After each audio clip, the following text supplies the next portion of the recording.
noite. A Universidade Federal de Rondônia, cumprindo seu papel de academia voltada para o ensino, pesquisa e extensão, promove a segunda Semana de Direitos Humanos. Nessa segunda edição, o evento acontece na modalidade híbrida. Nesse sentido, cumprimentamos todos aqueles que estão nos acompanhando pelo canal do YouTube da Universidade Federal de Rondônia e também aqueles e aquelas que estão presentes conosco no auditório do Ministério Público do Trabalho, 14ª Região Rondônia-Acre. A UNI, preocupada com o bem-estar da comunidade acadêmica e comunidade em geral que assistem este evento, adota a audiodescrição de todos os membros que participarão efetivamente desta solenidade. Este evento conta com recursos tecnológicos que garantem o alcance ampliado das informações aqui apresentadas, assim como promove a acessibilidade audiovisual e disponibiliza tradutores de Libras. Começo com a minha audiodescrição. Me chamo professora Cidinha Zuim, tenho o tom da pele branca, 1,57 m de altura, cabelos castanhos curtos, estou vestindo uma blusa preta, com estampas em cinza e estrelas simulando dourado. Estou posicionada em frente às bandeiras do Brasil, do estado de Rondônia e do Acre. Ainda também promovendo a acessibilidade, convidarei os nossos intérpretes ou tradutores de Libras para se apresentarem.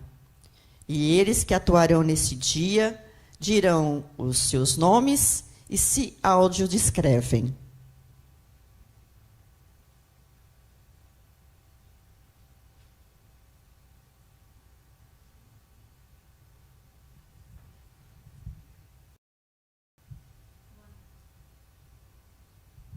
Boa noite, me chamo Edilane, tenho 1,55 m de altura, estou usando um óculos vermelho, meus cabelos são de comprimento médio, cacheados e escuros, estou vestindo uma blusa de manga longa, cor vinho, calça jeans preta e tênis azul. Convido o nosso intérprete. Olá, boa noite a todos. Eu sou o Vitor, sou tradutor e intérprete de Libras. Estou usando uma camisa preta de botões. Tenho 1,75 m, cabelos cortados ao lado, cabelos pretos. E estou com 2 pulseiras no braço. E é isso. Muito obrigada. Para compor o nosso dispositivo de honra, temos a satisfação de apresentar os nossos professores doutores que estarão conosco nas atividades de hoje. Para iniciarmos, convido o diretor do Núcleo de Ciências Sociais Aplicadas, professor Marcos Vinícius Xavier de Oliveira. O mediador moderador da mesa, professor Dr. Ricardo Gilson da Costa Silva, professor da Universidade Federal de Rondônia, professor dos cursos de pós-graduação, mestrado e doutorado em Geografia e programa de mestrado profissional interdisciplinar em Direitos Humanos e Desenvolvimento da Justiça e graduação em Geografia. Também convido o palestrante da noite de hoje, professor Dr. Sérgio Augusto Bulhos Queiroz.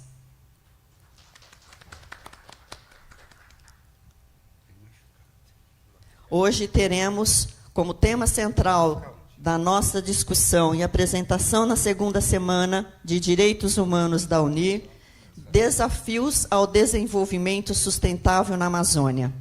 Mas antes de partirmos para o tema proposto pelo nosso palestrante, professor Marcos, pode fazer as honras. Boa noite.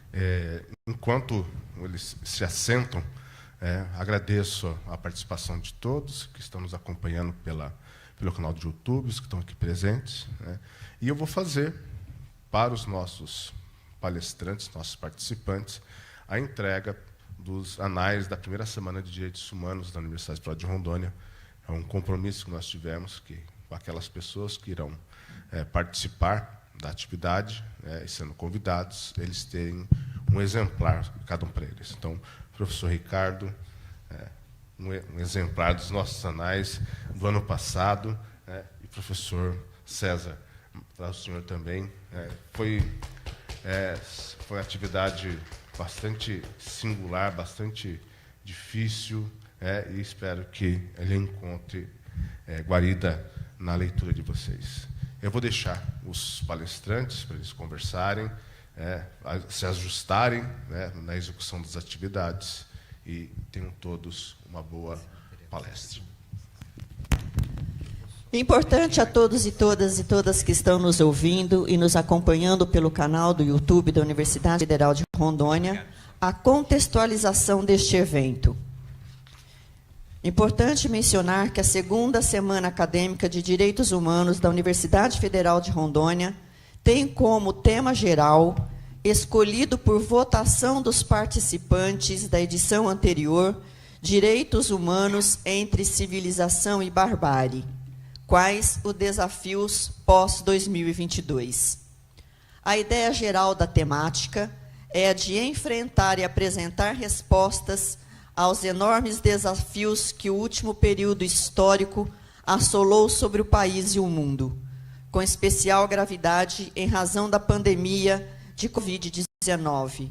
E no Brasil, com o aumento do desmatamento, a grave crise de saúde mental que se abateu sobre a sociedade brasileira, aumento da violência doméstica e de gênero, conflitos sociais na cidade e no campo, desacordos morais e jurídicos os mais variados. A segunda Semana de Direitos Humanos, por isso, estará agora e ainda permanece até o dia 19/5, realizada no formato híbrido, com atividades presenciais em Porto Velho e remotas. No entanto, antes de prosseguirmos com a programação, nós, todos da Universidade Federal de Rondônia, em especial a coordenação e todos os membros da comissão organizadora deste evento, agradece a participação dos membros do dispositivo de honra que aqui se faz. Mas também não podemos deixar de agradecer a alunos e alunas da UNIR que estão trabalhando neste evento.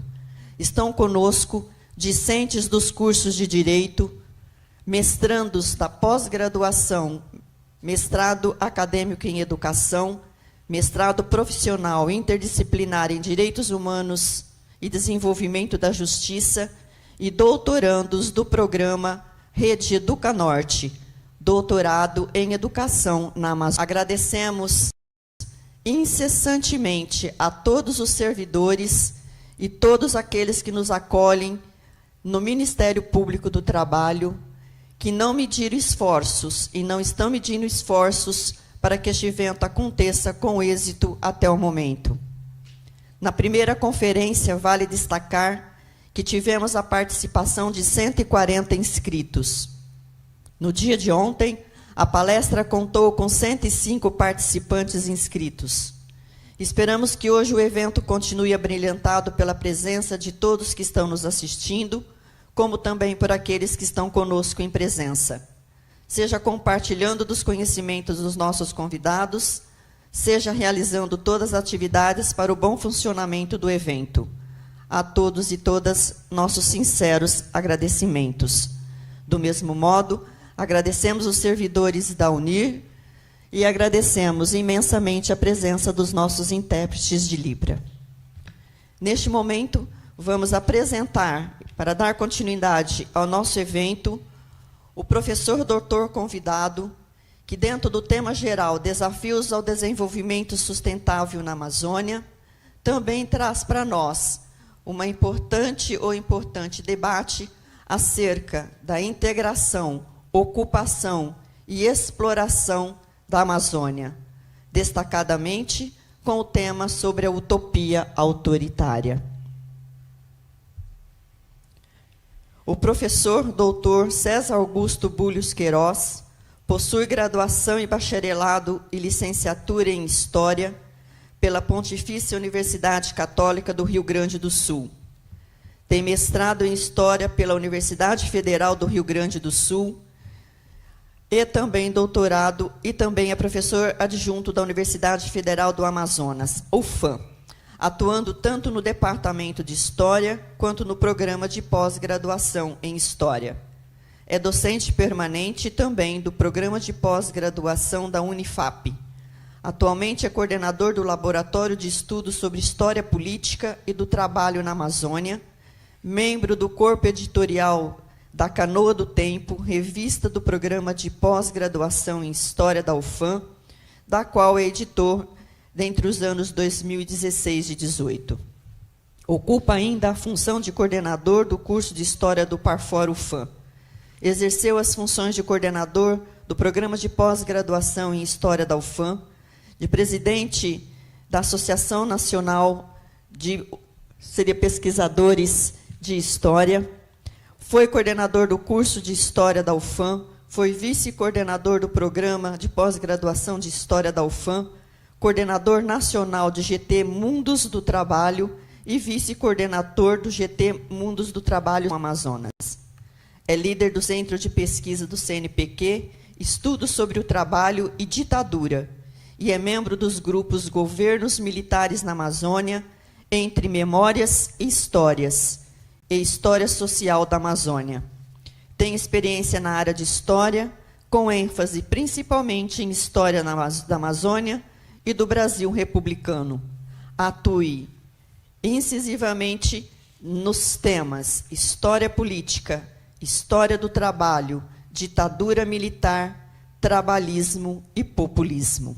Com certeza, com o currículo do professor Dr. César, nós teremos aqui, também relacionado ao tema geral da nossa segunda semana de Direitos Humanos, bom trabalho a todos.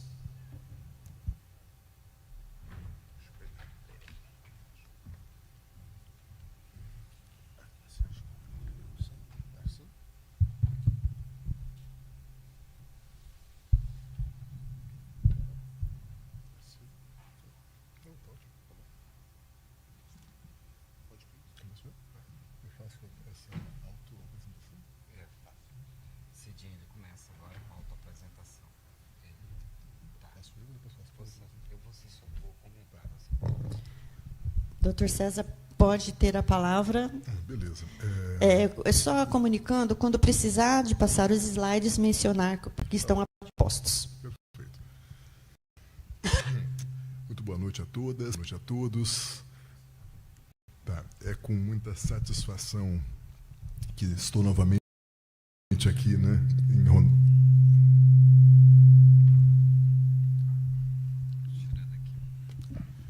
É com muita satisfação que eu novamente estou aqui em Rondônia, velho, né, nesse evento tão importante, né, que é a convite da professora Cidinha, a convite do professor Marcos. É um prazer estar dividindo essa mesa com o colega que vai fazer a moderação. E espero que seja uma boa discussão, que todos gostem do que a gente vai procurar trazer aqui em linhas gerais neste evento. Essa autoidentificação, né?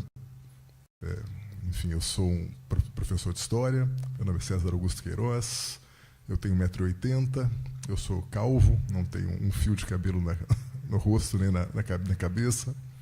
Estou vestindo uma camisa preta e uma calça jeans e um sapato preto.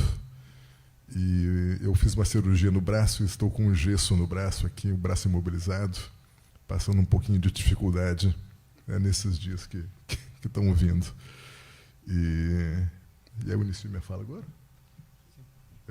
Bom, em primeiro lugar, eu gostaria muito de parabenizar pela pertinência, pela relevância, pela qualidade do evento, pela proposta colocada pela organização. E, com certeza, no momento em que recebi o convite, fiquei muito feliz, fiquei satisfeito, né, por nós termos oportunidade, termos espaços para poder discutir temas tão pertinentes quanto este, sobretudo em relação à questão da Amazônia. A Amazônia é um espaço tão importante, tão amplo, tão rico, né, e tão ameaçado, tão explorado e tão agredido. Então, pensar sobre a Amazônia implica pensar sobre o passado, pensar sobre o presente e pensar sobre o futuro. Enquanto historiador, tem uma frase que me acompanha, uma frase de um historiador chamado Marc Ferrot, que vai dizer justamente que o historiador ele não é aquele que estuda o passado.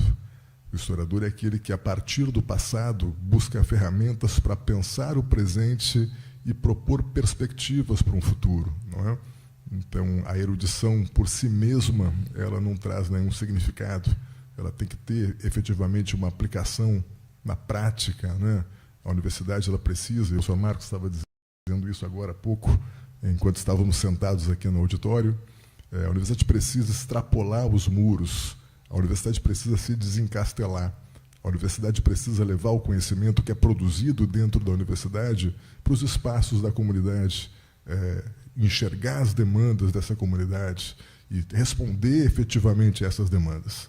Então, quando nós temos a oportunidade de discutir temas tão relevantes e tão importantes para a nossa vida, num evento como este, né, eu basicamente fico muito contente, muito empolgado. Então, para mim é um grande prazer estar aqui, né? Agradeço o convite do professor Marcos e da professora Cidinha, né? E a todos que estão acompanhando o evento presencialmente ou pelas redes sociais aqui da transmissão do evento. Bom,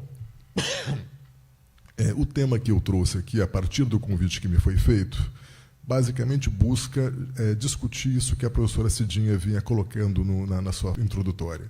É o processo de integração, de ocupação e de exploração da Amazônia, a partir de um conceito que é o conceito de utopia autoritária. Né? Ou seja, entender de que forma estas representações construídas acerca da Amazônia impactaram esse processo de integração, impactaram esse processo de ocupação.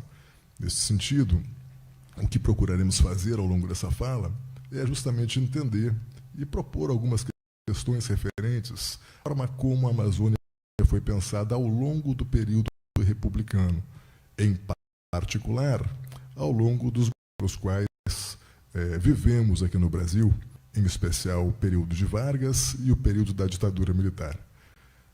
Pretendo ainda, ao longo dessa fala, buscar as permanências deste autoritarismo.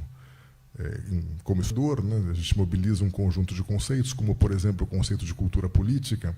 Entendemos que essa cultura política brasileira, ela traz consigo um forte caráter autoritário. Então, ao longo da minha fala, em especial na parte final dela, eu vou buscar pensar um pouquinho essa cultura política autoritária, esta utopia autoritária, esta permanência deste entulho autoritário nos últimos anos, o que vivemos aqui no caso do Brasil e, em particular, o quanto isso afetou a região amazônica. Eu gostaria, ele já passou lá, né? Então, que iniciasse ali a lâmina, e a primeira lâmina, basicamente, tem por objetivo o título, né? Mas eu coloquei uma imagem que é muito significativa, de uma revista, né? Da revista Manchete, lançada em outubro de 1970, com os seguintes dizeres: né? Nós vencemos a floresta. Nós vencemos a floresta. Vejam que, já na introdução da minha fala, a gente está entendendo que durante a ditadura militar, 1970, governo Médici, né, Brasil ame ou deixe-o para frente Brasil, a Amazônia era uma inimiga, né? Era um obstáculo a ser vencido, era um adversário a ter derrotado. E, naquele momento, o objetivo era derrotar a floresta, era vencer a floresta. Então, eu gostaria de ter colocado essa imagem no começo justamente para dar o tom da minha fala, né? Ou seja, a Amazônia, ao longo desses governos autoritários que nós buscaremos discutir aqui, ela não era vista como algo a ser incorporado, como uma riqueza, como uma região a ser preservada, né, na perspectiva da sustentabilidade, e sim um adversário a ser vencido, né, um obstáculo a ser superado, um inimigo a ser derrotado. E essa manchete aqui da revista Manchete, né, ela se torna bem elucidativa nesse sentido, quase que autoexplicativa. Eu peço que passe ali, por favor. E aí eu coloquei um trechinho de uma música do Nilson Chaves, que é um cantor, compositor paraense, né, do qual eu gosto muito e que espero que muitos de vocês conheçam, e que o verso da música diz o seguinte: olha os meus... Eu não vou cantar, evidentemente, que eu não vou fazer vocês passarem esse desconforto, né? Mas que ele diz o seguinte: olhando os meus olhos de verde e floresta, sentindo na pele o que disse o poeta, eu olho o futuro e pergunto para a insônia: será que o Brasil nunca viu a Amazônia? E vou dormir com isso. Será que é tão difícil? Né? Então é só para a gente pensar a partir dessa poesia do Nilson Chaves e refletir um pouquinho. Será que o Brasil nunca viu a Amazônia de uma forma que não fosse um obstáculo a ser vencido, né? Um inimigo a ser derrotado? Né? Então, é o que nós vamos procurar discutir aqui. Eu peço que passe a lâmina. Perfeito. Né? Então, eu vou me guiar pelo meu texto aqui para não fugir muito. Né?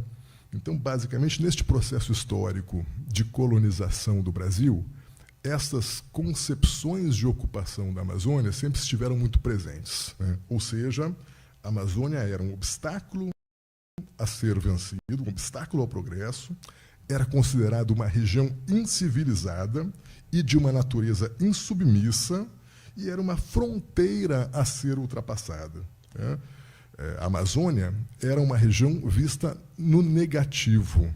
Era uma região que não tinha pessoas, que não tinha desenvolvimento, que não tinha progresso, ou seja, era a região do não. Né?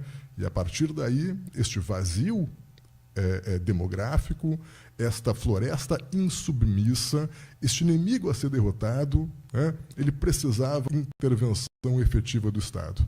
Por isso que, nesses governos autoritários, fortemente centralizados, com executivo forte, governos de Vargas e o governo da ditadura militar, implicaram, evidentemente, neste processo, neste binômio que eu mencionei no título da minha fala, né, de integração e ocupação regional, né, de ocupação desse vazio demográfico e de integração de um território que não estava integrado ao Brasil aos olhos desses governantes e que precisava ser integrado ao Brasil em função de uma série de argumentos que nós vamos procurar detalhar um pouquinho mais ao longo da minha fala. Eu peço que ele passe ali, por favor. Né? Então, pensar a Amazônia, sobretudo no Piauí, traz um conjunto de desafios, porque nós vivenciamos nos últimos anos a retomada de um discurso autoritário baseado num populismo reacionário que tinha como característica fundamental a recuperação desses discursos autoritários. A visão de que a Amazônia ela precisava ser, sim, explorada. Né? E essa visão acabou por sucatear os mecanismos e as instituições de proteção da floresta, perdendo, dessa forma, o poder de fiscalização e de prevenção. Nós vimos tantos casos importantes nesse sentido, né? Gerando um aumento da mineração clandestina, um aumento do desmatamento e um aumento das queimadas. Isso tudo com a conivência do governo em função desse desmantelamento das instituições. Então, nesse sentido, a oportunidade que nós temos hoje de pensar justamente a questão referente à Amazônia nos governos autoritários nos permite pensar também, né, de que maneira estas representações orientaram este último governo, né, que, embora fosse um governo democrático, democraticamente eleito, era um governo que, evidentemente, flertava de forma muito forte com o autoritarismo. Tem um livro do qual eu gosto muito, do Christian Lynch, que é um livro que é o Populismo Reacionário, em que ele discute o governo do Bolsonaro a partir do conceito de populismo da escola francesa. Ou seja, ele parte da ideia de Pierre Rosanvallon, discutindo o populismo para o caso francês, para tentar pensar o populismo reacionário brasileiro. E é um livro do qual eu gosto muito e venho discutindo em alguns outros eventos, mas no evento de hoje eu acabei optando por discutir mais propriamente a Amazônia, a pedido da Cidinha e do professor Marcos. Né? Aí eu peço... não, aí tem um mapinha que eu esqueci de mencionar. Né? Então, este quadro, gente, mostra de forma muito clara o processo de aumento dos desmatamentos na Amazônia nos últimos 10 anos. Então, se vocês perceberem, a curva ascendente se dá, sobretudo, a partir de 2015. Né? Então, tendo como o período de maior desmatamento o ano de 2021.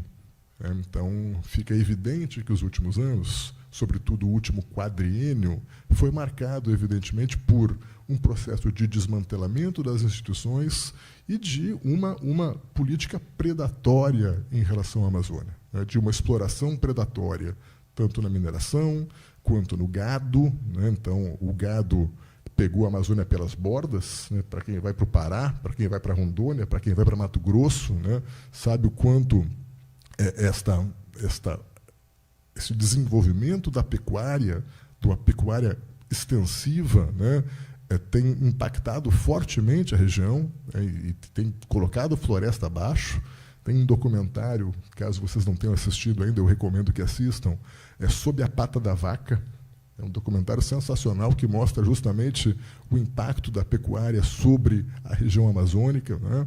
Então, isso mostra que, nos últimos anos, nós temos claramente um processo de ampliação do desmatamento da floresta, de ampliação da mineração. Eu sou do Amazonas, né? E a mineração no Amazonas tem sido muito forte em regiões como Humaitá, próximo da gente aqui, né? Lábrea, né? Então, Presidente Figueiredo, que é uma região riquíssima em cachoeiras, né? Aquela cachoeira está virando barro, né? Por causa da mineração, né? Então, a gente tem um conjunto de ações sobre o meio ambiente e ações sobre a Amazônia que colocam em risco a existência da própria floresta. Eu peço que meu amigo passe ali para a próxima lâmina. Então, como eu mencionei, aí eu coloquei os objetivos, que eu já mencionei anteriormente, os objetivos, né? Mas eu coloquei essa imagem que era justamente para mostrar a questão da Rondônia, né? Então, o estado de Rondônia, a luta contra a selva, né? Então, novamente, a selva aparece como um inimigo a ser vencido, né? A luta contra a selva, a civilização contra a barbárie, né? O progresso vencendo a floresta. Então, essas representações acabam sendo constantes nessas publicações que são lançadas ao longo da década de 70, que mostram que a imprensa estava claramente mobilizada pela ditadura militar. Eu peço que ele passe ali. Então, como eu mencionei, esta visão, né, que parte desse binômio integração e ocupação, ela não é restrita ao período da ditadura militar ou a do governo Bolsonaro. Nós temos, evidentemente, ao longo da história brasileira, uma visão, né, de que a Amazônia e de que os territórios de floresta e de matas precisavam ser ocupados e integrados, né? Mas, para o caso da Amazônia, nós vamos perceber um processo de ação estatal muito mais efetivo a partir de Vargas e a partir do Estado Novo. Então, o que nós vamos tentar pensar aqui é justamente a maneira como estas representações de uma terra insubmissa, de uma floresta a ser vencida, de um inferno verde, né, elas contribuíram justamente para essa lógica da exploração predatória sobre a região. Então, aqui nós temos justamente um projeto de ocupação e integração que permeou a lógica brasileira por muitos séculos, sobretudo nesses períodos caracterizados pelas ditaduras Estado novista, varguista, e da ditadura militar brasileira. Então, aqui, os ideais de desenvolver, integrar e ocupar a Amazônia surgem de forma muito significativa no período de Vargas. Eu peço que ele passe a lâmina, por favor, ali, né? E aqui a gente vai colocar justamente esse elemento, não é? A ideia do inferno verde amazônico, a ideia de que a Amazônia era este inferno a ser vencido. E esses elementos que caracterizam a Amazônia, ou seja, o desenvolvimento, o progresso, a integração e a ocupação, que são características fundamentais e elementos constitutivos desses discursos que levavam justamente e que visavam levar, não é, este progresso civilizatório àquela região que necessitava, nesse discurso, né, dessa integração e dessa ocupação. Nesse sentido, a emergência de um regime ditatorial, no caso de Vargas, e centralizador, surgiria aqui como um elemento potencializador do processo de exploração dos recursos naturais da região. Portanto, era tarefa do novo regime, do regime de Vargas, não apenas a ocupação dessas áreas inóspitas, mas também o aproveitamento dessas riquezas naturais, possibilitando uma maior valorização do Brasil, né, e um maior ganho brasileiro a partir da ocupação efetiva dessas regiões. Djalma Santos, Djalma Batista, tem uma citação que eu separei aqui, que está na próxima lâmina, na lâmina 8, né, que ele vai dizer o seguinte, eu abro aspas para o Djalma Batista. Apesar da aparente homogeneidade geográfica, caracterizada pela presença de rios caudalosos e de uma floresta sempre verde, toda essa terra imensa, além de ter pouca gente, possui diversidades étnica e cultural, embora a economia não divirja muito.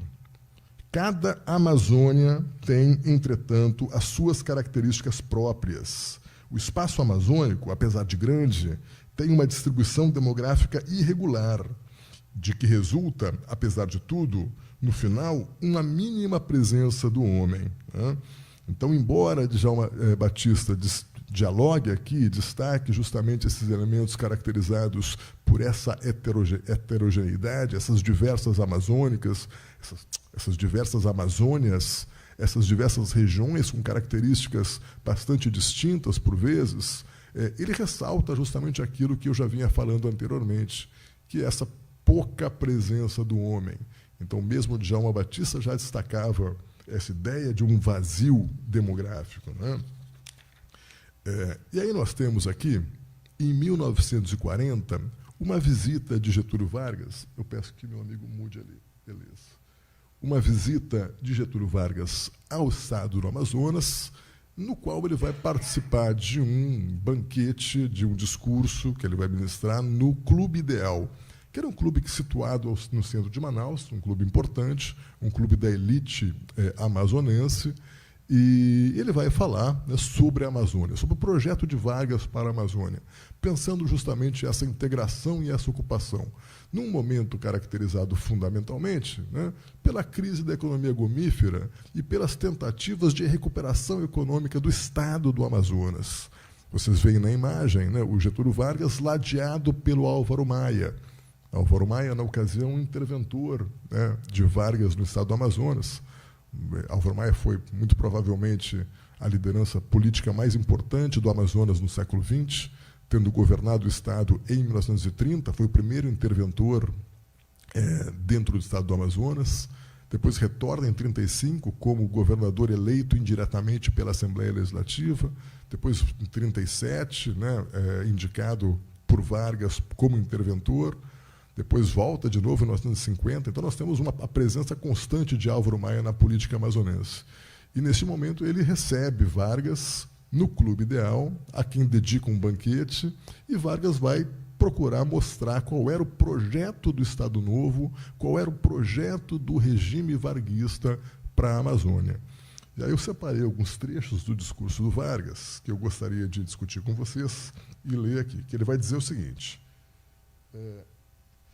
vim para ver e observar de perto as condições de realização do plano de reerguimento da Amazônia. Todo o Brasil tem os olhos voltados para o norte, com o desejo patriótico de auxiliar o surto de desenvolvimento. Nada nos deterá nesta arrancada, que é, no século XX, a mais alta tarefa do homem civilizado. Conquistar e dominar os vales das grandes torrentes equatoriais, transformando a sua força cega e a sua fertilidade extraordinária em energia disciplinada. O Amazonas, sob o impulso fecundo da nossa vontade e do nosso trabalho, deixará de ser... E aí, para eu passar uma folha aqui sem um braço é difícil. Afinal, um simples capítulo da história da Terra, e equiparado aos outros grandes rios, tornar-se-á um capítulo da história da civilização. Então, vejam como, no discurso de Vargas, essa visão do progresso, essa visão de domesticar a natureza, essa visão de ocupar a região amazônica, trazendo para cá justamente um progresso irrefreável, considerando que a região estava em crise, sobretudo em função da sua dependência na economia gomífera. Então, como todos esses elementos estão bastante presentes neste pequeno trecho que eu mencionei de Vargas, é um discurso grande, evidentemente eu não separei tudo, separei algumas partezinhas que me pareceram mais importantes, né? Então, nesse momento, ele destaca esta grandeza territorial da Amazônia, no entanto, salienta a sua feracidade inigualável, né? Ou seja, uma região feroz, uma região que não era receptiva ao homem e que caberia ao homem domesticar esta região, né? Adensar o povoamento, conquistar a terra, dominar a água e sujeitar a floresta. Estes eram os desafios impostos por Vargas em 1940. Né? Eu peço que passe ali a próxima lâmina. As representações da Amazônia estavam mais impregnadas pelas suas possíveis ausências do que por uma visão real da multiplicidade de experiências e vivências desta região multifacetada, que aguçava tantas curiosidades e ambições. Civilizar, ocupar e integrar. Estas eram as tarefas às quais as autoridades brasileiras se propunham, travando uma, abre aspas, cruzada desbravadora, que tinha como principal intuito, novamente, vencer o grande inimigo do progresso amazonense, que é o espaço imenso e despovoado, né? Então, vejam como esta figura, né, do inimigo, do derrotar a floresta, do superar o obstáculo, está presente em quase todas as representações que nós vemos aqui, né? Então, esse discurso do Amazonas, de 1940, representa uma carta de intenções dos projetos de Vargas para a ocupação e integração da região amazônica. No entanto, com a eclosão da Segunda Guerra Mundial e com os compromissos assumidos pelo país quanto ao fornecimento do látex, o projeto acabou sendo temporariamente interrompido, né? E aí eu peço para um amigo que ele passe a lâmina, que nós vamos passar agora para o período da ditadura seguinte, né? Retomando agora, no período da ditadura militar, e ali vocês vão ver novamente um novo Brasil, né? A manchete da revista Manchete, né, vai trazer uma foto da Transamazônica e da floresta sendo vencida, da floresta sendo, né, da ação do homem sobre esta floresta. Então, esse é o novo Brasil, essa é a nova Amazônia, essa é a Amazônia que estava nos planos de Getúlio Vargas, é essa Amazônia que estava nos planos dos militares, né? Então, nesse sentido, com o golpe de 64, o processo de ocupação dessa região passa a ocorrer de forma mais contínua e sistemática. Se o projeto de Vargas para a região amazônica foi interrompido em função dos esforços de guerra e depois pela renúncia forçada de Vargas em 45, no caso da ditadura militar, e nesses 21 anos de ditadura militar, nós tivemos um esforço mais contínuo e regular de ocupação, de integração da Amazônia, a partir de projetos sistemáticos e a partir da realização de um conjunto de obras que, né, rasgam a Amazônia ao meio, né? Então, eu peço que ele passe novamente, por favor, né? Então, durante o governo Castelo Branco, foram implementadas as bases político-institucionais para este reordenamento da região. Em 1966, ocorre a criação da Superintendência para o Desenvolvimento da Amazônia, a SUDAM, e a reformulação do Banco de Crédito da Amazônia, que passa a se chamar Banco da Amazônia, o BASA, né? Que, em conjunto com o Banco do Brasil, foram os principais financiadores deste modelo e dessas realizações de obras públicas, né? Em 1967, foi criada a Superintendência da Zona Franca de Manaus, a SUFRAMA, e em 1970 foram criados o Programa de Integração Nacional, o PIN, e o Radar da Amazônia, o RADAM. Né? Pode passar ali a próxima lâmina, por favor. Volta ali um pouquinho, eu não comentei a imagem também. Também essa aí é uma imagem que é de publicidade, né? Então não era a manchete da revista. Né? Então diz o seguinte: chega de lendas, vamos faturar. Né? Então a Amazônia é vista aqui não apenas como um inimigo, mas como o desejo de obtenção de lucros. Né?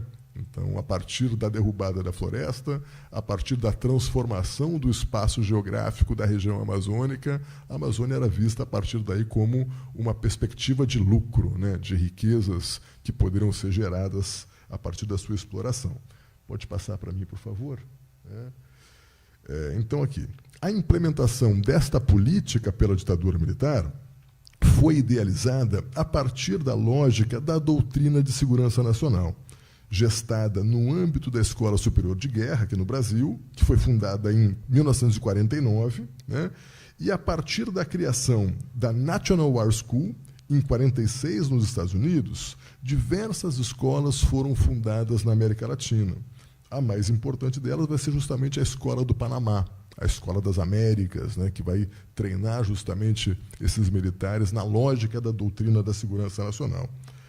Para Henrique Padrós, né, um historiador catalão que adotou o Rio Grande do Sul por muito tempo e que, infelizmente, faleceu no ano passado, né, era professor da URGS. Então, para o Henrique Padrós, o aparelhamento dessas instituições pela ditadura militar tinha como objetivo fundamental implicar atores locais na defesa de uma área que passou a ser inserida na nova concepção de segurança interna dos Estados Unidos, que o Pentágono, através da doutrina de segurança nacional, assumiu a qualificação das Forças Armadas da América Latina, fornecendo treinamento, doutrinação, armamento e suporte logístico. Ora, o que a Guerra Fria e o que a doutrina de segurança nacional tem a ver com a Amazônia nesse sentido? Né? Justamente a partir dessa doutrina de segurança nacional que a Amazônia passa a ser enxergada como uma área estratégica, como uma fronteira a ser preenchida. Não é? Nesse sentido, a integração da região ela implicaria uma forma de proteção do interesse nacional sobre a região. E aí nós vamos perceber nas próximas lâminas, na próxima fala, né, que havia uma teoria conspiratória que buscava ocupar a região antes que os outros o fizessem. A ideia do inimigo externo, a ideia da cobiça internacional, que nós vamos discutir aqui a partir da figura de Arthur César Ferreira Reis, historiador amazonense, né, um grande intelectual, e que foi, né, em 1964, o interventor, né, dentro da ditadura amazonense. Após a deposição de Plínio Ramos Coelho, é Arthur César Ferreira Reis quem vai governar de forma autoritária até 1967. Né? Onde é que está ali? Pode passar, por favor, a lâmina? Aí, beleza. Então, o que nós estamos vendo aqui? Né? Dois elementos que são constitutivos dessa doutrina de segurança nacional. Primeiro, a ideia da integração da região como forma de efetivar o pleno domínio do território diante desta cobiça internacional, e a doutrina de segurança nacional ela destacava a existência tanto do inimigo externo, essa cobiça internacional, né, quanto o inimigo interno, né, a ideia de que aquele subversivo ele fazia parte do plano internacional também. Né? Então, de um lado, essa integração, e, de outro lado, a ocupação do espaço amazônico a partir de estímulos à migração, a fim de promover o esvaziamento dos conflitos internos e os focos de oposição ao regime. Então, na perspectiva da doutrina de segurança nacional, a Amazônia servia a dois propósitos que são bastante importantes. Ou seja, a integração da Amazônia protegia a região de uma ocupação externa, do inimigo externo, né? E, ao mesmo tempo, a chegada de imigrantes afrouxaria, aliviaria a pressão política sobre o regime, diminuindo a pressão política, ou seja, trazendo para dentro da Amazônia os conflitos que estariam, por exemplo, na região Nordeste ou na região Sudeste. Então, de uma maneira só, a ocupação e a integração da Amazônia resolveria o inimigo externo e resolveria o inimigo interno, né? Nesse sentido, neste contexto da doutrina de segurança nacional, a obra de Arthur César Ferreira Reis, em especial, peço que ele passe ali, por favor, em especial uma obra chamada A Amazônia e a Cobiça Internacional, tem uma importância fundamental, na medida em que Arthur César Ferreira Reis argumentava que a atenção dos países desenvolvidos à região amazônica estaria direcionada, sobretudo, à exploração de suas potencialidades, porque, para estes países, a Amazônia representaria uma solução para uma variada gama de problemas destes países. Ou seja, se os outros países demonstravam preocupação com relação à preservação da Amazônia e à questão ambiental, no caso brasileiro, né, não era porque eles tinham preocupações legítimas com a preservação da Amazônia para Arthur César Ferreira Reis. Era porque eles tinham interesse, é porque eles tinham a vontade da ocupação do território. Nesse sentido, a integração da Amazônia era urgente, era necessária, para evitar que a Amazônia parasse em mãos estrangeiras, né? Então, esse é um discurso que vem para o Brasil fortemente influenciado por essa doutrina da segurança nacional, mas que é incorporado por intelectuais importantes, como é o caso aqui do nosso querido Arthur César Ferreira Reis. Em outro artigo do Arthur, né, intitulado A Amazônia corre perigo de internacionalização, né, o Arthur César Ferreira Reis vai sintetizar, basicamente, as ameaças da cobiça internacional sobre os territórios amazônicos.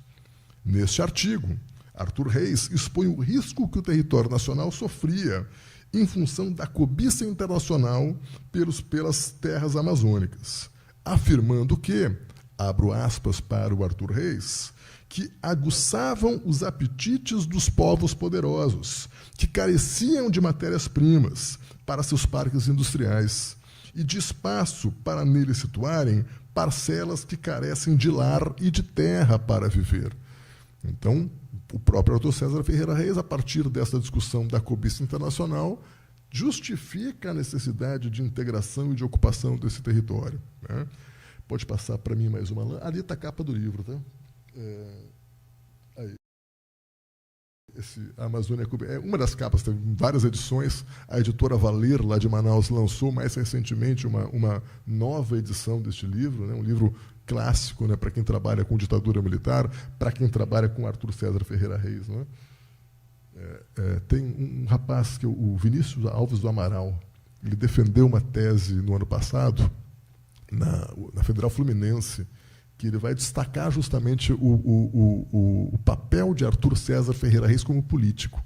Tem muitos estudos já que discutem a atuação de Arthur César Ferreira Reis como historiador, como intelectual, mas até então poucos estudos discutiam, né, o Arthur César como uma liderança política autoritária da ditadura, né, essa trajetória do Arthur César Ferreira Reis como homem público. E a tese do Vinícius Alves do Amaral vem justamente contribuir de forma muito importante. Inclusive, ela foi indicada no Prêmio CAPES para a melhor tese do ano passado, 2022. Por favor. Então, aqui. Segundo Reis, para impedir a internacionalização da Amazônia, faz-se necessário que nos armemos, não apenas para a luta armada. Em outro livro do Arthur César Ferreira Reis, chamado A Amazônia e a Integridade do Brasil, né, ele diz o seguinte, né, os espaços abertos como a Amazônia estão despertando interesses suspeitos. A fome de espaço para as multidões, que se comprimem em certas áreas do mundo. Escreve-se uma literatura que não é impressionista e nem fantasiosa, mas profundamente realista. indicando a Amazônia como área própria para resolverem-se problemas daquele tipo. No mesmo livro, ele vai dizer ainda o seguinte: nenhuma força telúrica ou não é força impeditiva para que se efetue a empresa ou a aventura para muitos da ocupação da Amazônia e sua integração como espaço útil à civilização. Vejam só, gente, espaço útil à civilização. A Amazônia só se tornaria espaço útil à civilização a partir do momento em que passasse a ser integrada e ocupada na perspectiva do Estado autoritário. Então, essa é a perspectiva de Arthur César Ferreira Reis, justificando a ocupação e a integração da Amazônia a partir desta perspectiva da cobiça internacional. Enfim, nesta direção, tanto a imprensa quanto os discursos dos representantes da ditadura convergiam ao estabelecer uma narrativa que criava a premência da ocupação da região face a uma ameaça externa, o que legitimava e justificava os excessos e atropelos ocorridos durante a aplicação de projetos desenvolvimentistas que resultavam no genocídio e na desterritorialização das populações indígenas, além de um desmatamento desenfreado. Tenho vários trabalhos que vão discutir isso, e lembro particularmente um do Eduardo Gomes, que vai, no estado do Amazonas, analisar a construção da BR-174 e da usina hidrelétrica de Balbina e o impacto desses projetos desenvolvimentistas sobre os Waimiri-Atuari, que são exterminados neste processo de construção dessas obras, do Estado. Pode passar.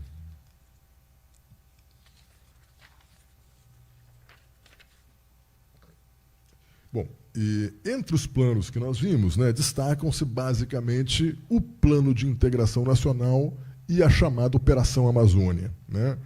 A fim de operacionalizar esses projetos de integração e de ocupação, em dezembro de 1966, governo, portanto, Castelo Branco, foi lançada a Operação Amazônia. Esta operação abria caminhos para a exploração dos recursos naturais, articulando o tripé da economia brasileira, formada pelo capital estatal, pelo capital privado nacional e pelo capital privado internacional. Então, eles tinham receio da internacionalização da Amazônia, mas não tinham receio de utilizar o capital internacional no processo de integração. Nesta Operação Amazônia, a região da Amazônica era descrita como, abro aspas, um dos maiores desertos do mundo, necessitando de um esforço conjunto para adensar o povoamento e fomentar a exploração capitalista, sob a inspiração da ideologia de segurança nacional, como falamos agora há pouco, e cujo lema era integrar para não entregar. Todos nós já ouvimos bastante essa frasezinha da ditadura militar.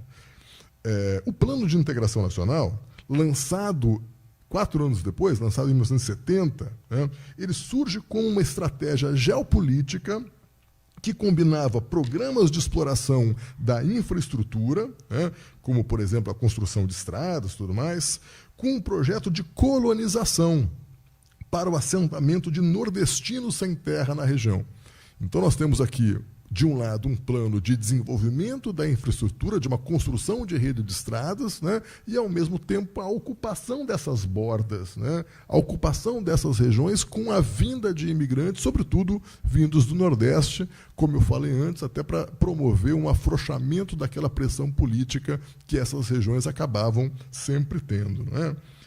Essa iniciativa, 70, governo Médici, estava baseada na construção de grandes rodovias, com a finalidade de integrar a região amazônica ao território nacional. O Plano de Integração Nacional vislumbraria, posteriormente, a construção de outras rodovias, como, por exemplo, a BR-364, Cuiabá-Porto Velho, a Perimetral Norte, Mas nenhuma dessas obras tornaria-se tão emblemática, tão importante, tão impactante quanto justamente a construção da Transamazônica. Analisando as metas oficiais do PIN, do Plano de Integração Nacional, Oliveira destaca 3 dessas metas. Quais são? A primeira referia-se à abertura de 2 rodovias na Amazônia, a Transamazônica e a Cuiabá-Santarém, né? A segunda meta, basicamente, era a implementação de uma faixa de terra de 10 quilômetros de cada lado dessas novas rodovias, né, a fim de implementar um programa de colonização e de reforma agrária, para o assentamento de colonos nas bordas dessa região, né. E a terceira medida referia-se justamente à transferência de 30% dos recursos financeiros dos incentivos fiscais justamente para a aplicação desse programa. Então, vejam que este binômio integração e ocupação ele está caminhando junto, né? Ou seja, a construção de uma infraestrutura destinada a integrar a região ao Brasil, né, numa ideia justamente de vencer a feracidade daquela floresta, de derrotar aquela floresta que era pouco amistosa em relação ao homem e, ao mesmo tempo, promover um processo de ocupação, de colonização, a partir do incentivo do Estado a um projeto de migração, né? Então, esse era o projeto do PIN, esse era o projeto do Plano de Integração Nacional para a Amazônia. Ocupação e integração. Maurício Rangel, que ele era ministro da Casa Civil do governo Médici, né, ele vai ter uma frase que é lapidar para nós entendermos isso. Quando indagado, na década de 70, com relação à questão indígena, né, ele vai dizer orgulhosamente, olha, dentro de 20 anos, a gente não vai mais ter indígena no Brasil, porque eles vão estar todos incorporados à sociedade, né? Ou seja, o projeto da ditadura era de acabar com a floresta e acabar com os seus moradores também. Não era só a floresta que era vista como um obstáculo ao desenvolvimento. As populações indígenas, assim como a floresta era incivilizada, as populações indígenas também o eram. E elas também precisavam ser integradas à sociedade brasileira. Elas também precisavam ser integradas a projeto de exploração capitalista, né? Então, nesse sentido, um projeto que visava a integração da floresta e a integração de seus moradores, dos seus habitantes, das populações indígenas, não consideradas de forma alguma na sua especificidade. Eu reforço aqui aquilo que eu mencionei, né? Os projetos desenvolvimentistas sobre a região amazônica trouxeram consigo o genocídio de populações inteiras, como foi o caso que eu mencionei agora dos Waimiri-Atuarari, né, aqui na BR-174, que foram exterminados. Tem um relatório, gente, que para quem tiver interesse de acompanhar depois, ele está disponível online. É o relatório da Comissão Estadual da Verdade do Amazonas sobre o caso indígena dos Waimiri-Atuarari. Esse relatório tem como um dos seus membros Egídio Chouad, que é um dos grandes indigenistas do Amazonas e que tem um trabalho fenomenal sobre os Waimiri-Atuarari. Então, se alguém quiser saber um pouquinho mais sobre esse genocídio indígena, sobre o impacto da construção desses projetos desenvolvimentistas sobre as populações indígenas, em especial, neste caso, os Waimiri-Atuarari, este relatório, que está disponível online, é um relatório bastante importante. Sugiro também, caso alguém queira, a dissertação do Eduardo Gomes, né, que agora não me lembro do nome, mas ela foi defendida no programa de pós-graduação em História da UFAM. Hoje o Eduardo Gomes é professor da Federal de Roraima, né. Pode passar para mim, por favor, lá, amigão.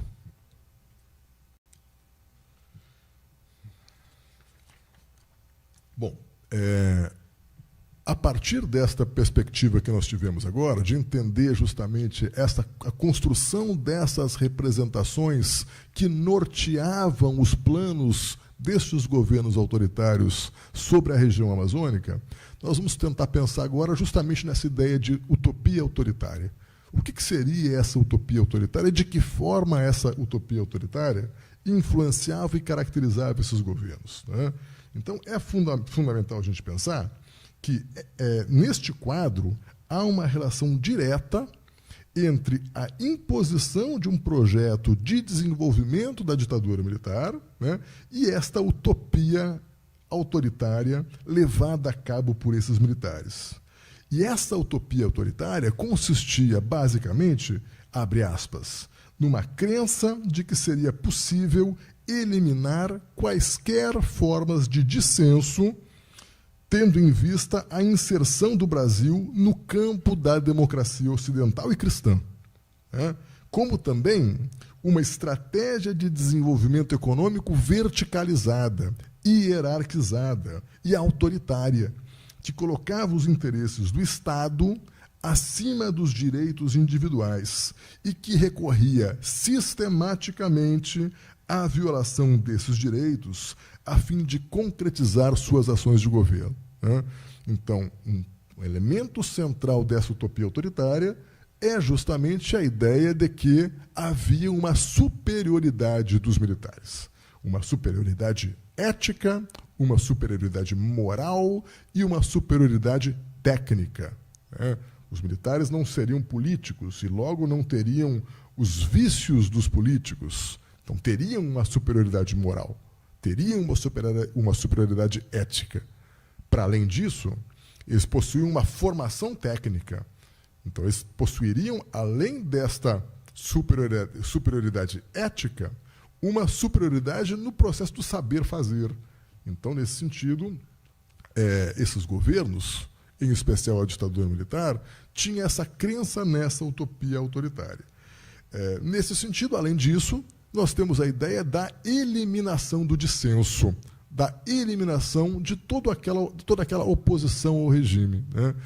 E nós já vimos isso que a doutrina de segurança nacional buscava tentar, no processo de ocupação e de imigração, incorporar justamente as pessoas para a região norte, a fim de diluir os conflitos nas regiões sudeste e nordeste, né? Neste sentido, esta utopia autoritária, pode passar a próxima lâmina, por favor? Nesse sentido, essa utopia autoritária tinha por premissa a crença nesta superioridade militar sobre os civis, né? O que conferia às Forças Armadas a responsabilidade efetiva sobre os rumos do país, né? Para Carlos Fico, né, um dos grandes historiadores hoje sobre ditadura militar no Brasil, né, para Carlos Fico, a crença nessa superioridade militar, basicamente, ela tinha duas dimensões.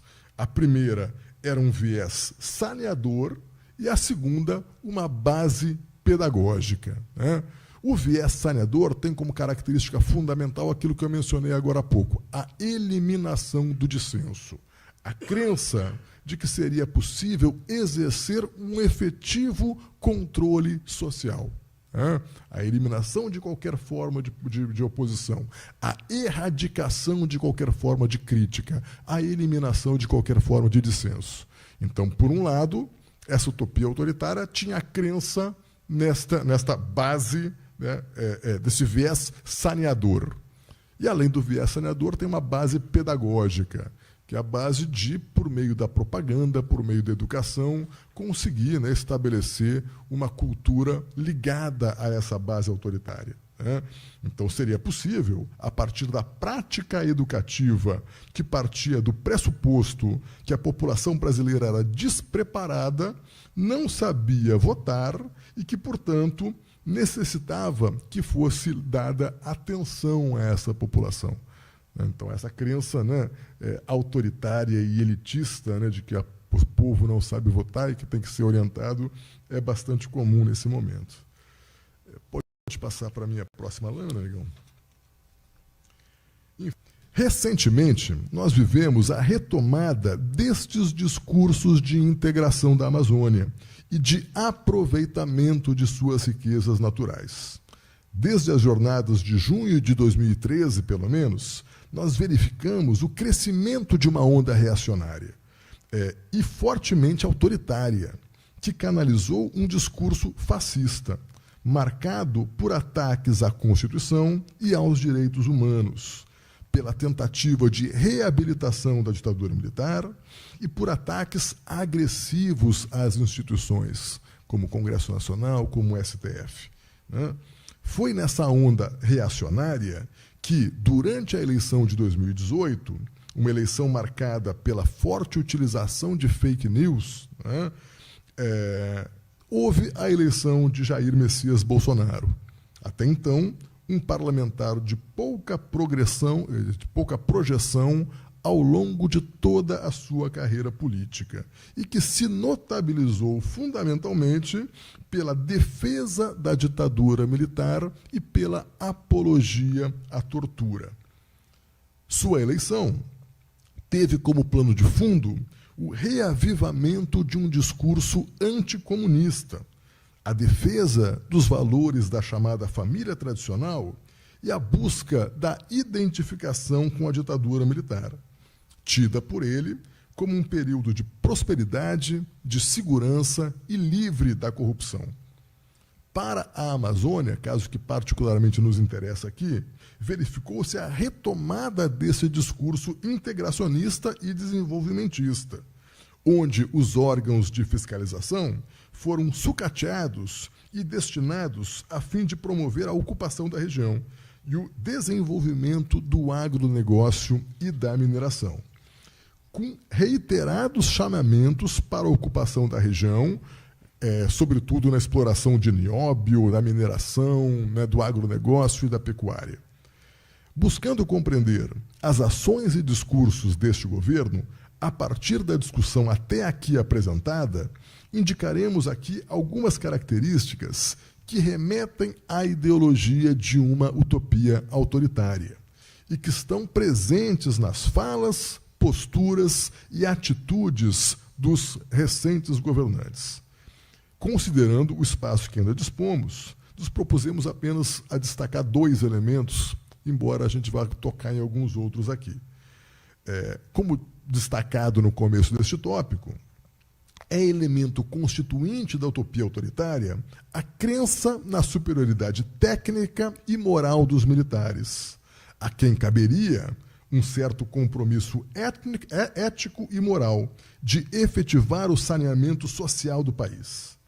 Dada a sua condição corporativa e a sua formação, eles estariam mais preparados para fornecer melhores soluções aos problemas nacionais do que os políticos profissionais, presos a interesses políticos e suscetíveis à corrupção.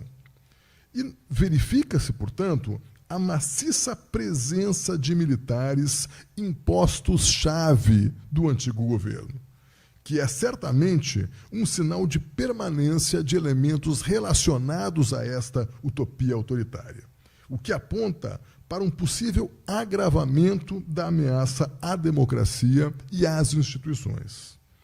Esse processo de militarização da política é facilmente perceptível ao observarmos a forte presença de militares naquele governo.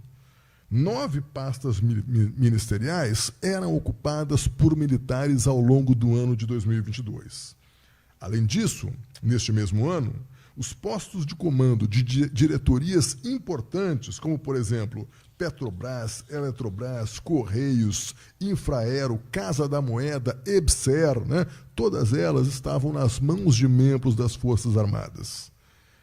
Embora a militarização dos ministérios e de áreas estratégicas do governo seja justificada pela suposta competência e pela suposta formação técnica desses militares, o que vimos, na realidade, é uma clara tentativa de utilização da credibilidade das Forças Armadas para trazer legitimidade ao governo e, ao mesmo tempo, para sinalizar o apoio das Forças Armadas diante de um contexto de crise política e da iminência de um golpe como o que se procurou dar no dia 8 de janeiro de 2023.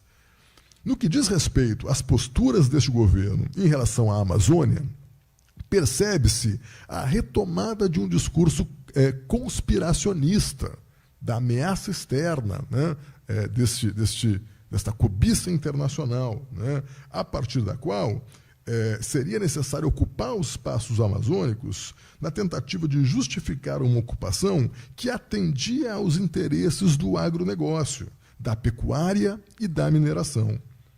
A nomeação do até então vice-presidente, general Mourão, para o Conselho Nacional da Amazônia em meio a uma crise internacional, motivada pelas queimadas na região, era mais um capítulo do processo de militarização da política, em meio a acusações de que as ONGs seriam dedicadas justamente a atender os interesses internacionais.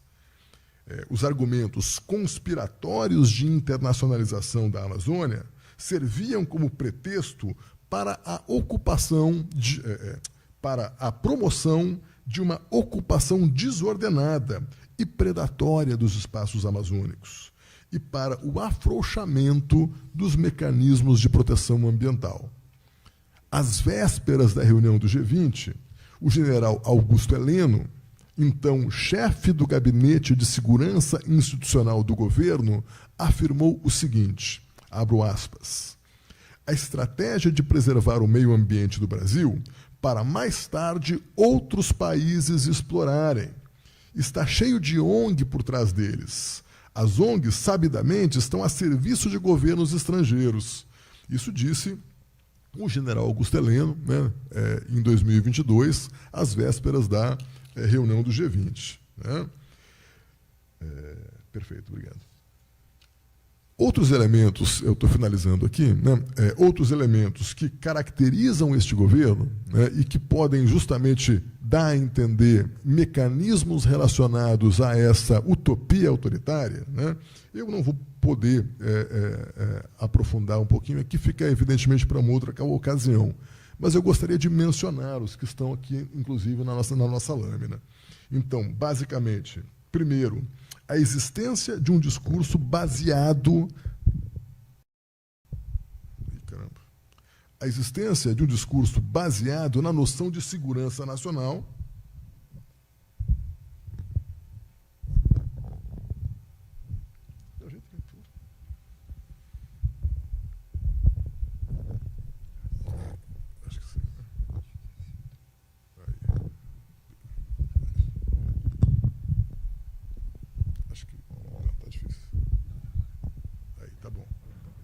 beleza. Não, está ótimo, assim, obrigado. Está finalizando aqui. Então, a existência de um discurso baseado na noção de segurança nacional, né, que elege grupos de oposição como inimigos internos. Né? Vejam só, gente, isso aqui é característico dessa doutrina de segurança nacional. Entender que as pessoas que não estavam de acordo com o governo não eram patriotas, não eram nacionalistas e que eram os inimigos externos, que queriam o mal do país, né? Um discurso muito comum na ditadura militar, que foi retomado muito recentemente. A utilização de narrativas que reabilitam a ditadura militar e que estabelecem uma disputa pela memória desse período histórico que se caracteriza pelo negacionismo. Nós, historiadores, né, temos convivido bastante com isso, né, com o revisionismo histórico pelo negacionismo. O conteúdo mais comum para o negacionismo, né, para quem não é historiador, é a ideia do negacionismo do Holocausto. Então, há historiadores que, não sei se dá para chamar de historiadores, enfim, né, que negam a existência do Holocausto, o que é inadmissível. Né? Eles acham que, como não há provas documentais, o Holocausto não existiu e que foi uma tentativa dos judeus de conseguirem se vitimizar e ganhar o território. Né? Para se alguém quiser, por exemplo, assistir um filme sobre isso, tem o filme A Negação, que retrata justamente uma disputa jurídica entre uma historiadora de ofício e um historiador diletante, que era famoso na Inglaterra, né? E que acabava justamente... O debate acabou na justiça. Né? Então, esse negacionismo, que nega, por exemplo, a existência do Holocausto, no caso brasileiro, ele nega a ditadura militar, nega que a ditadura tenha sido ditadura, e cria, basicamente, uma disputa pela memória. O Abraham Weintraub, quando ministro da Educação, né, logo que assume, ele propôs que os livros didáticos fizessem uma revisão do que era escrito sobre a ditadura militar, propondo ver os dois lados. Em ciência não existem dois lados. Em ciência existe aquilo que a gente observa empiricamente, né? Então, durante esse período, a gente vai observar fundamentalmente uma visão reabilitadora da ditadura militar e uma tentativa de criar uma disputa pela memória, né? E aí, gente, a Cidinha está aqui conosco, que ela discute muito bem isso, essa ideia da pós-verdade, né? A ideia da equivalência dos discursos. A fala acadêmica, né? O nosso conhecimento academicamente produzido, ele é equivalente a qualquer outro discurso e a qualquer outra opinião. Então, se cria uma falsa equivalência entre as opiniões, né? Então, o saber técnico, o saber acadêmico, o saber científico, ele se torna um discurso que, num contexto da pós-verdade, ele pode simplesmente ser comparado a qualquer outro, né?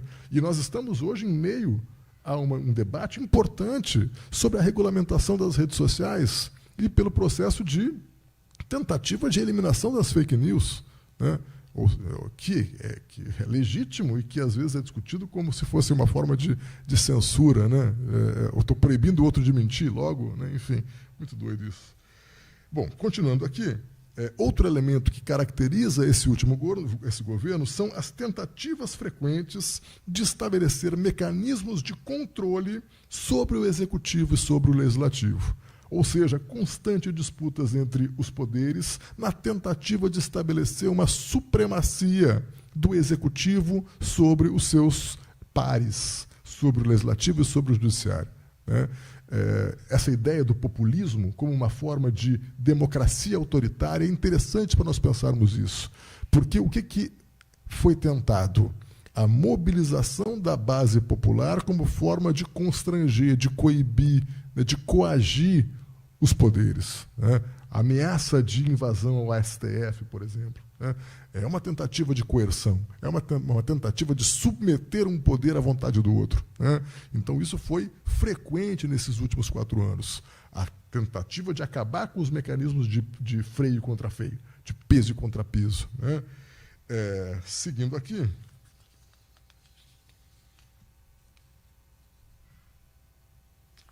Por fim, esta relação bastante complicada com a imprensa, que estabeleceu mecanismos indiretos de censura. Só para vocês observarem, gente, o governo não divulgava números da Covid. Os números da Covid eram obtidos pela imprensa de outras formas que não as formas pelo governo. O Ricardo Galvão, quando divulgou os dados do INPE, ele foi afastado do INPE por divulgar dados que são dados que deveriam ser públicos, né? Então, há uma tentativa frequente de acabar com a transparência, né? De impedir ou dificultar o trabalho dessa imprensa. Eu elenquei aqui algumas das características e alguns dos elementos constitutivos dessa base autoritária, dessa característica autoritária, que remete a essa ideia de um populismo reacionário, né? Eu gostaria de finalizar essa minha fala dizendo, fundamentalmente, que a Amazônia segue sendo objeto de ganância de grupos que, à revelia de questões ambientais e às custas dos direitos dos povos indígenas e ribeirinhos, que têm o seu modo de vida essencialmente ligado aos espaços amazônicos, seguem impondo uma exploração irresponsável e predatória, que coloca em risco todo um ecossistema. Sob os governos autoritários, esta sanha predatória nociva ganha legitimidade e, na certeza da impunidade, se torna ainda mais grave. A Amazônia não é um espaço vazio. A Amazônia não é um inferno verde, e muito menos um deserto. No entanto, parece que tem muita gente ainda interessada em transformar a Amazônia em um oásis do seu próprio enriquecimento. Muito obrigado, eu fico à disposição para as perguntas e espero que não tenha sido muito longa aqui a minha fala.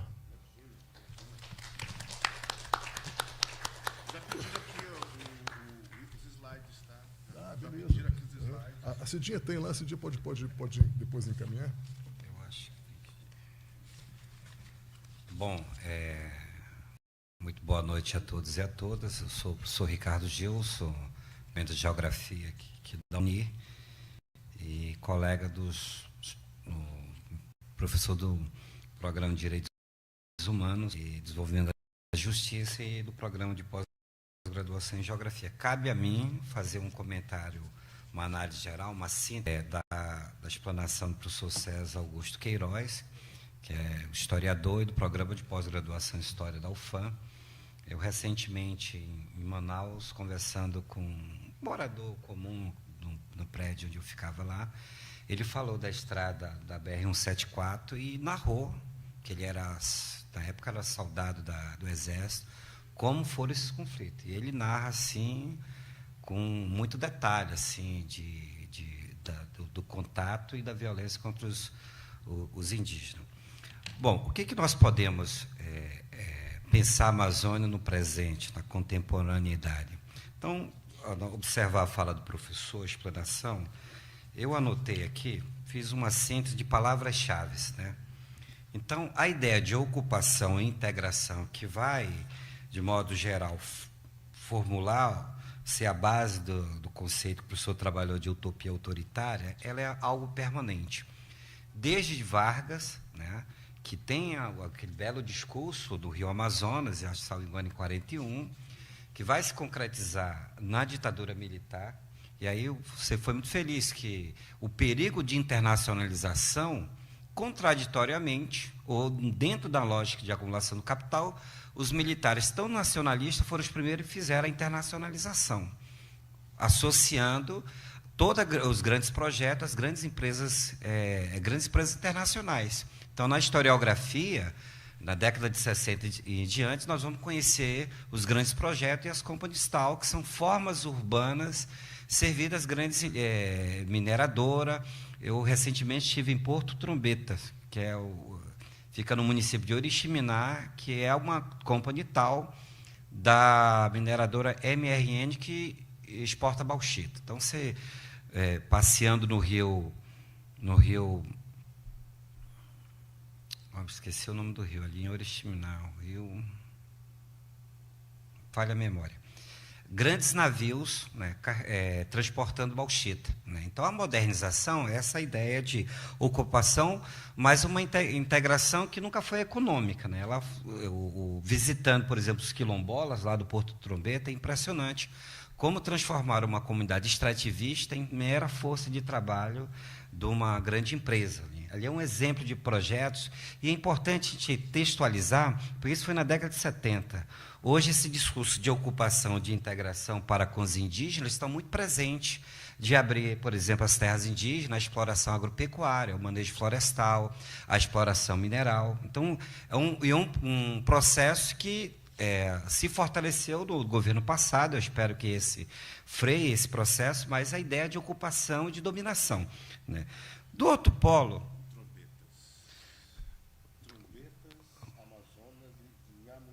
exatamente, é isso mesmo, Trombetas.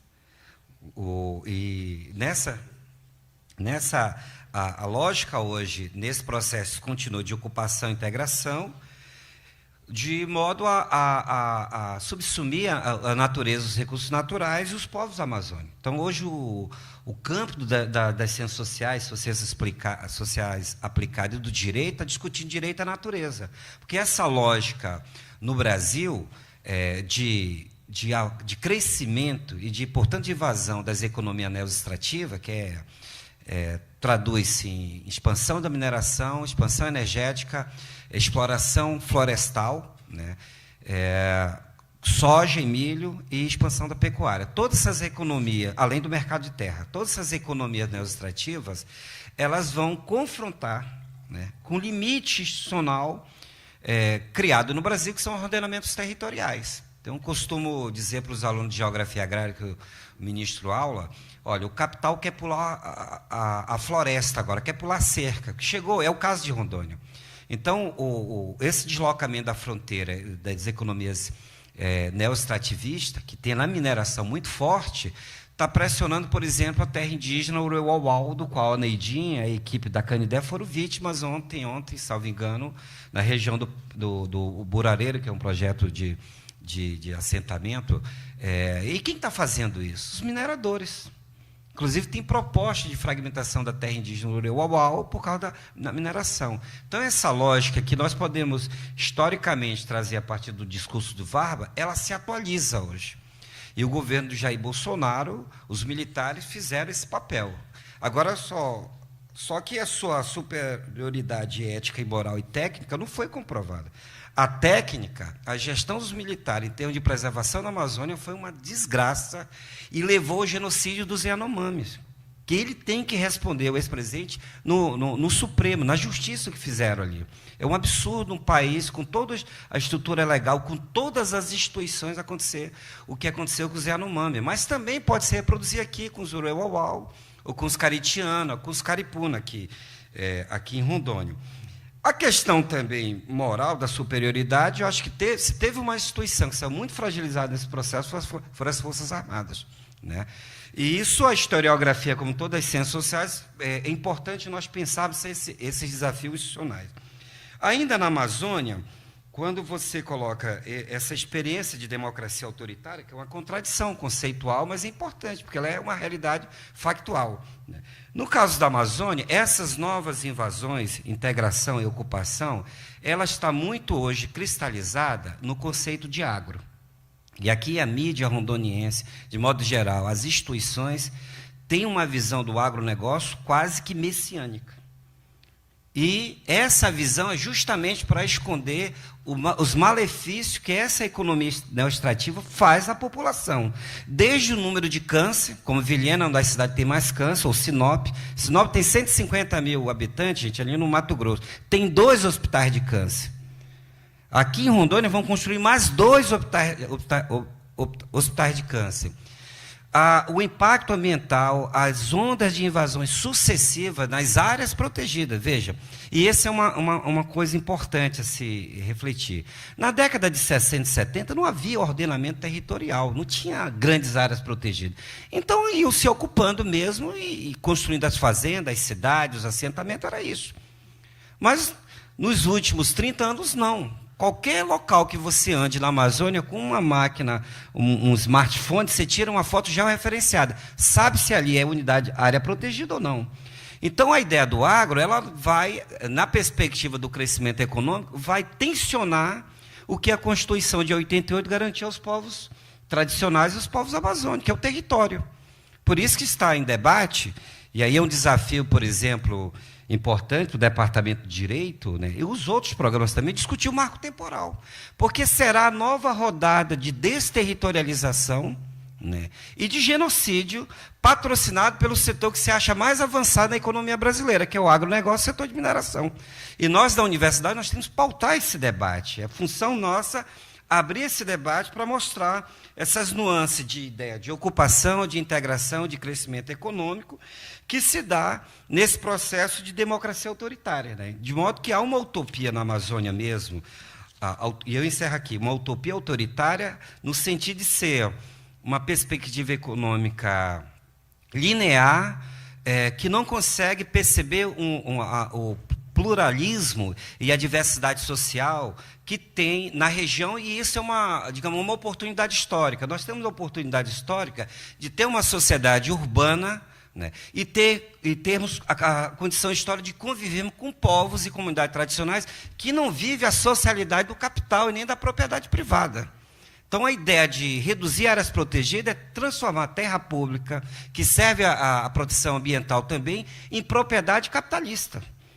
Então, esse é o debate. Portanto, esse conjunto de conflitos na Amazônia, de desmatamento e todo o impacto ambiental que se acelerou nos últimos 20 anos, e muito fortemente no último governo, é essa lógica autoritária de impor um modelo que passa o trator, ou um corretão, né? Vocês já viram um vídeo do corretão, como é que se desmata? Horrível. Passa o corretão nas terras indígenas, nos povos tradicionais. Então, acho que a ciência e ciências sociais devem refletir, estudar esse momento presente, porque o que foi pensado em 41, a partir do discurso de Vargas e da Marcha por Oeste, ela foi reativado, né? Depois de 30 anos de discussão de desenvolvimento sustentável, nós podemos delimitar, final da década de 80, 90, até 2010, nós vamos ter mais ou menos 30 anos de desenvolvimento sustentável e de políticas ambientais. Esse processo foi cipado, ele foi suspenso no Brasil, e o debate agora, muito importante, que atualiza a reflexão da perspectiva de democracia autoritária, é a discussão do marco temporal, que pretende, o mínimo que o Estado brasileiro reconheceu aos povos indígenas foi a Constituição de 88, foi o mínimo em 500 anos. E eles querem retirar o mínimo. Essa é a sociedade autoritária que nós temos. E cabe à universidade, os pesquisadores e pesquisadoras, os nossos colegas que estão estudando mestrado, doutorado, pautar e trazer todo esse trama social, a literatura, a linguagem científica, para a gente fazer esse debate social na universidade com esses temas importantes para a sociedade. Então, falei com o professor Marcos Vinícius, o marco temporal, um tema que vai entrar no Congresso. É muito provável que o Supremo demore, mas o Congresso vai se adiantar. Eu não sei se vocês assistiram a entrevista ontem do presidente da Câmara, do Arthur Lira, o que ele falou dos indígenas. Em pleno século XXI, é a visão deles do indígena. Se tudo é de terras indígenas, então nós temos que ir embora. Assim, jogando a sociedade contra um direito territorial à custa de vida que foi conseguido. Então, parabéns ao professor César Augusto Queiroz por essa reflexão e por trazer um elemento fundante da nossa sociedade, que ainda é o viés autoritário. A gente não superou isso, e os dias atuais nos dizem o que aconteceu recentemente, eu encerro aqui, que foi 8 de janeiro. Eu jamais imaginei que pudesse acontecer um absurdo daquele, mas aconteceu. Então, nós temos que ter esse dever de refletir, de debater, de denunciar, de pautar a sociedade. Esse é o papel da universidade. E parabéns aí ao Departamento de Direito e à organização do evento por trazer esses temas muito importantes à nossa reflexão.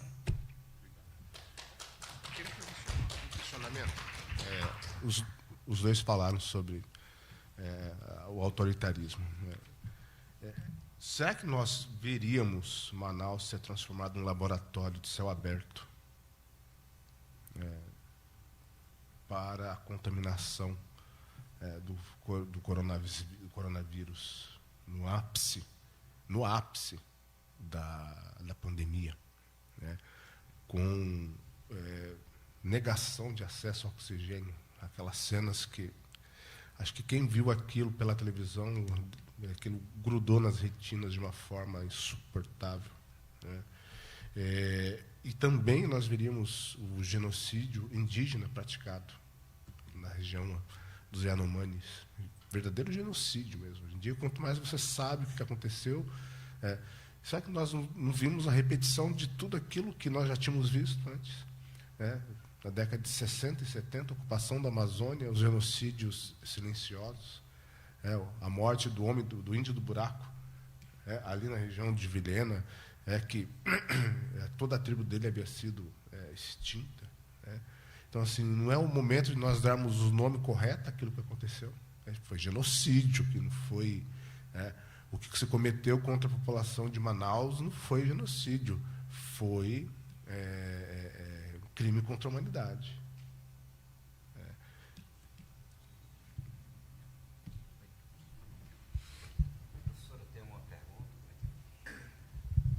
Alguém aqui, alguma pergunta?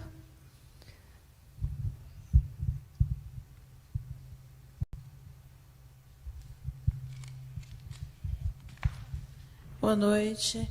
Eu observei naquele gráfico que o professor colocou os índices de desmatamento e não tinha o de 2022. Porque ainda não estão catalogados? Quando eu peguei os dados, quando eu peguei os dados, eu não tinha ainda os de 2022, então eu encontrei só aquele ali. Então, eu imagino que 2022 repita mais ou menos os dados de 2021. Eu vou procurar atualizar o gráfico ali para poder saber melhor essas informações. Que eu fiquei pensando, embora eu defenda, eu tenho 2 cunhados que trabalham como madeireiros. Um deles trabalha com plano manejo, né, na região de Machadinho eles moram, e o outro não. E em 2021 eles conseguiram, inclusive o que trabalha sem o plano manejo, porque não conseguiu fazer um dinheirinho, mas em 2022 eles tiveram mais dificuldades econômicas em relação a 2022. Acho que a fiscalização pegou um pouco mais. O que trabalha, entre aspas, regulamentado, ele tudo bem, mas o outro já teve mais dificuldades. E aí eu fiquei analisando o gráfico e lembrando do que a minha família lá, que mexe com isso, vivenciou.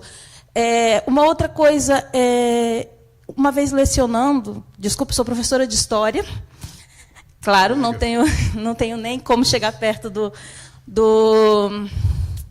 da formação do professor, né? Eu tenho apenas graduação e agora sou aluna do curso de Direito, já fui aluna da professora Cidinha, sou aluna do professor Marcos. Eu estava lecionando, acho que, Sociologia, e os alunos do sítio, da região de Machadinho, eles me deram umas dicas sobre o plano manejo. Porque quando o engenheiro chega lá e ele cubica a árvore que pode ser derrubada, ele cubica embaixo. Mas a árvore ela não tem a mesma espessura, cúbica em cima. Então, com isso, as pessoas que mexem com o manejo, eles podem derrubar mais árvores para entrar na mesma quantidade de cubicamento.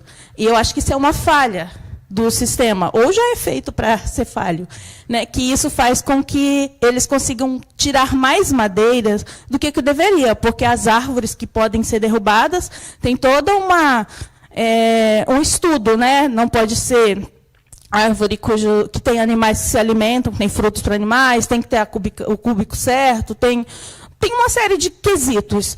E aí, com isso, eles conseguem derrubar outras árvores que não entram nos quesitos, porque tem essa falha. Aí eu não sei, o professor tem alguma informação sobre essa questão? Esse critério técnico, eu não tenho essa informação, não. Assim. O que a gente verificou, e os últimos 4 anos mostram isso muito claramente, é um desmantelamento das instituições. Então, hoje em dia, nós não temos capacidade de fiscalização. Foi muito tempo sem concurso. Quem promovia a fiscalização sofria represálias por parte dos órgãos. Então, a gente passou por 4 anos em que a regra era fazer vista grossa. O estímulo à ocupação da região, a ocupação legal e ilegal, para nós que somos do Amazonas e que vamos ao Maitá, aqui do lado, o garimpo é muito grande. O Maitá, Mamoré, Lábrea, a mineração nesses rios é algo absurdo, assim. E não há fiscalização. Então, é bastante complicado. Agora está se realizando o concurso. Depois de tantos anos, está sendo um concurso para a FUNAI. Então, para tentativa de reaparelhar, de reequipar, de dar condições mínimas para que essas instituições possam trabalhar tanto na preservação do meio ambiente quanto no apoio dado a essas populações indígenas que tanto precisam. A gente viveu períodos muito nebulosos, períodos muito difíceis, que imaginávamos, todos nós, nunca passar. Não imaginávamos passar por uma pandemia. Passar por uma pandemia com o Bolsonaro é pior ainda. Então, a gente enfrentou praticamente 2 problemas juntos. Assim. Então, mas com relação a essa questão das árvores, eu não tenho muita informação, não.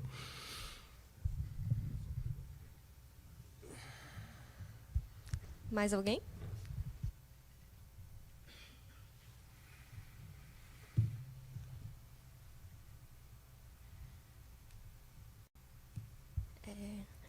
Só agradecer a aula, que é um tema tão atual e tão histórico ao mesmo tempo,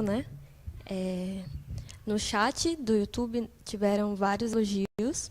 A Carolina dos Santos disse: evento de excelência, tenho aprendido muito nesses dias.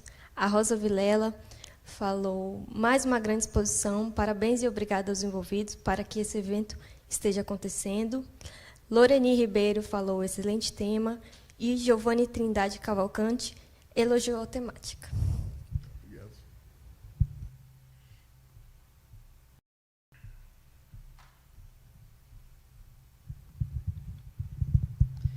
Passamos, então, para a mesa para o encerramento da nossa atividade do dia de hoje. Passar a palavra para os painelistas, né, para eles fazerem as considerações finais. E já agradeço muito, muito mesmo, César, a sua vinda. Professor Gilson, também agradeço muito a participação. Vocês abrilhantaram o nosso evento e isso nós não esqueceremos. Muito obrigado mesmo. Então, as considerações finais de vocês. Bom, só agradecer a que me foi solicitado fazer a síntese e dizer que é importante essa integração das universidades da Amazônia, né, na UFAM, é uma grande universidade, e é importante a gente ter essa relação institucional, esse diálogo para aproximarmos as pesquisas regionais aqui, que muito tem contribuído, né. Quando eu comecei a estudar na Uni, foi no milênio passado, na década de 90. A gente lia muita coisa de fora. Eu fiz geografia na Uni. Hoje não. Nós temos cursos que os professores trabalham com suas produções de tese, de artigo e livro. Isso mostra o quanto cresceu a pós-graduação e o papel das universidades. Então, como tem o colega aqui da UFAM, é importante também fazermos essa aproximação e compartilhar esses materiais para que nós possamos cada vez mais ter acesso às pesquisas bem territorializadas, eu diria assim, bem... como a que o professor apresentou. Muito obrigado.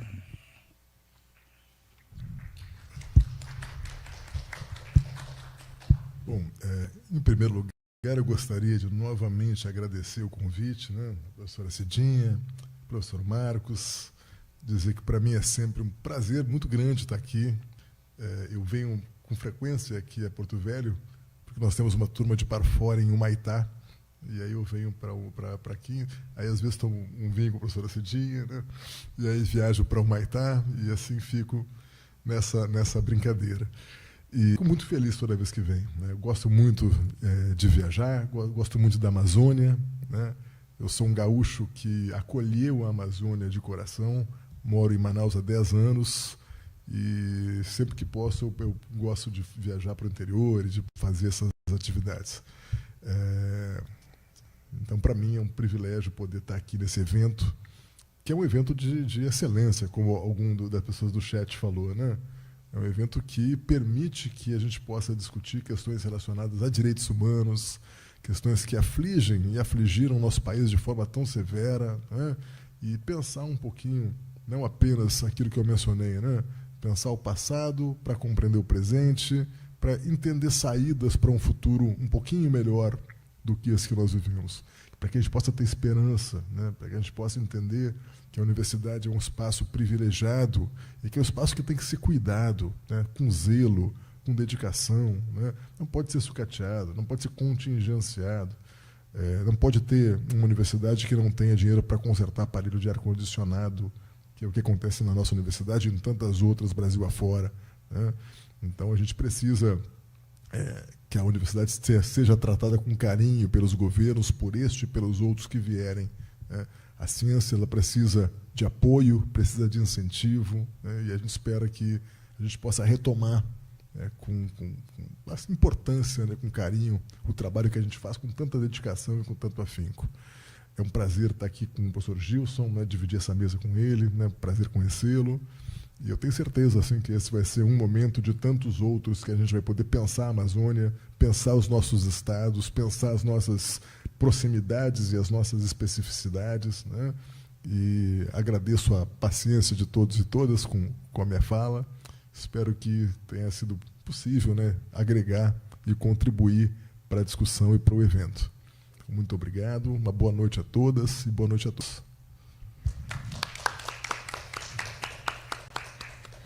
Bom, os elogios continuam aqui no chat, mas lembramos que a programação da segunda semana de Direitos Humanos seguirá até o dia 19 de maio, com a realização de conferências nacional e internacional, oficinas, palestras, workshop e apresentação de trabalhos científicos.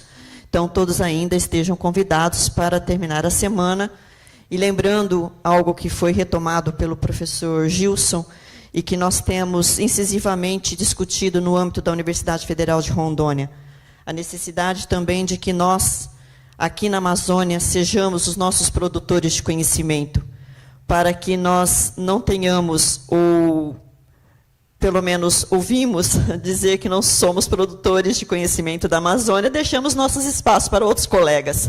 Isso demonstra, pela excelência de todas as palestras até aqui, o quanto nós, né, pesquisadores, a Universidade Federal de Rondônia, Federal do Amazonas, Roraima, Acre, Pará, Tocantins, nós temos aí, né, o compromisso de fazer, junto com os nossos discentes e pesquisadores de mestrados e doutorados, a construção de um novo caminho e de uma nova realidade para essa região amazônica. Então, novamente, muito obrigada pela mesa, pelo aceite, novamente, professor César, de estar conosco nessa empreitada, e agradecemos a presença de todos aqui, desejando uma boa noite e até amanhã com a continuação das nossas atividades. Uma informação necessária que muitos estiveram perguntando no chat, então agora só um serviço de utilidade pública. Quem não realizou as inscrições nas atividades, ainda é possível, só que antes de realizar, ou a tentativa de realização de inscrição, deve se inscrever no canal do evento. Aí sim, as atividades ficam acessíveis. Também a todos que nos assistem, nós convidamos para se inscrever no canal do YouTube da Universidade Federal de Rondônia e nos sigam pelas redes sociais também do evento da Semana de Direitos Humanos da UNIR. Muito obrigada.